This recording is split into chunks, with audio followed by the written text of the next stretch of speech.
അപ്പോൾ നമ്മൾ പറഞ്ഞ കപ്പലിലെ ഞങ്ങളുടെ അതിഥികളെ നമുക്കൊന്ന് കാണാം. ഇവരൊരിക്കലും യാദൃശ്ചികമായിട്ട് കപ്പലിലേക്ക് വന്ന് കയറിയവരോ അല്ലെങ്കിൽ കപ്പലിലേക്ക് അപകടം കാരണം വന്ന് കയറിയവരോ ഒന്നുമല്ല.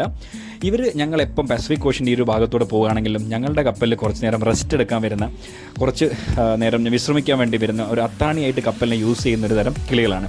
ഇവരുടെ ഏറ്റവും പ്രധാനമായിട്ടുള്ള ഭക്ഷണം എന്ന് പറഞ്ഞിട്ടുണ്ടെങ്കിൽ കടലിലൂടെ കുറഞ്ഞ നിമിഷത്തേക്ക് മാത്രം, കുറഞ്ഞ സെക്കൻഡ് പറന്ന് കളിക്കുന്ന ഒരു തരം മീനുകളുണ്ട്. ഇവരെ വളരെ സൂക്ഷ്മമായി പോയി പിടിച്ചെടുത്ത് കൊണ്ടുവന്ന് വേണ്ടത് കഴിക്കുക, ബാക്കിയുള്ളവർ ഇതുപോലെ ഡെക്കിൽ കളയുക എന്നുള്ളതാണ് ഇവരുടെ മെയിൻ പരിപാടി.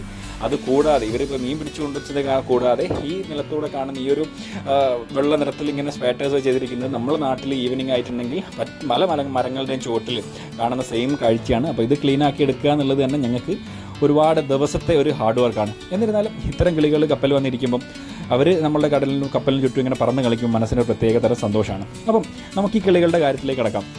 മീൻ പിടിച്ചു കൊണ്ടുവരുന്നു, കപ്പലിങ്ങനെ നശിപ്പിച്ച് വെക്കുന്നു എന്നൊക്കെ അല്ലാതെ ഇവർ ഞങ്ങളുടെ ഒരു വിശ്വാസം കൂടിയാണ്. അതായത് പണ്ട് ഞങ്ങളുടെ കൂടെ ഉണ്ടായിരുന്ന സീനിയേഴ്സ് ആയിട്ടുള്ള നാവികർ പറഞ്ഞു തന്നിട്ടുള്ളൊരു കാര്യമാണ്, ഈ കിളികൾ, അതായത് സീകൾ എന്ന് പറയപ്പെടുന്ന ഈ കിളികൾ നമ്മുടെ ഹോപ്പാണ്. അതായത് നമ്മളുടെ കപ്പൽ ഇപ്പോൾ ഒരു ബാഡ് വെതറിലൂടെ പോവുകയാണെങ്കിൽ ഇത്തരം കിളികൾ വന്ന് കപ്പലിരിക്കുമ്പോൾ, അല്ലെങ്കിൽ ഇവർ നമ്മളുടെ കപ്പലിൻ്റെ മുമ്പിലൂടെയും സൈഡിലൂടെയൊക്കെ പറന്ന് കളിക്കുമ്പം നമ്മൾ കരുതുന്ന ഒരു വിശ്വാസമുണ്ട്, yes there is good weather head.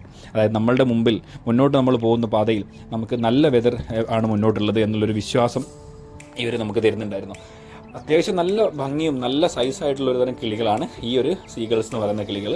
ഇവർ കോസ്റ്റൽ റീജിയൻസിലും അതുകൂടാതെ പസഫിക് ഓഷൻ്റെ സെൻറ്റർ ഭാഗത്തും, അതായത് 400-500 മൈൽ ദൂരത്തും ഇവർ ജീവിക്കാറുണ്ട്. ഇവർക്കുള്ളൊരു പ്രത്യേക കഴിവെന്ന് പറഞ്ഞിട്ടുണ്ടെങ്കിൽ കടൽ വെള്ളത്തിനെ കുടിക്കാനും അതിൽ നിന്നും വേണ്ട ഉപ്പ് മാത്രം ശരീരത്തിലേക്ക് എടുത്ത് ബാക്കിയുള്ള ഉപ്പ് മൊത്തം കളയുവാനുള്ളൊരു കഴിവ് ഇവർക്കുണ്ട്.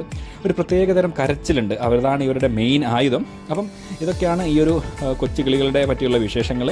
ഇവർ ഞങ്ങളുടെ കപ്പലിൽ വന്ന് കുറച്ച് മീനുകളൊക്കെ പിടിച്ച് അവിടെ ഇട്ട് പിന്നെ ഞങ്ങൾ കുറച്ച് ദൂരത്തേക്ക് എത്തിക്കഴിഞ്ഞാൽ കപ്പലിൽ നിന്ന് ഇവർ പറന്നു പോവും. അത് പിന്നെ വീണ്ടും തിരിച്ചു വരുമ്പോൾ ഞങ്ങൾ ഇവരെ കാണാറാണ് സാധാരണയുള്ളൊരു പതിവ്.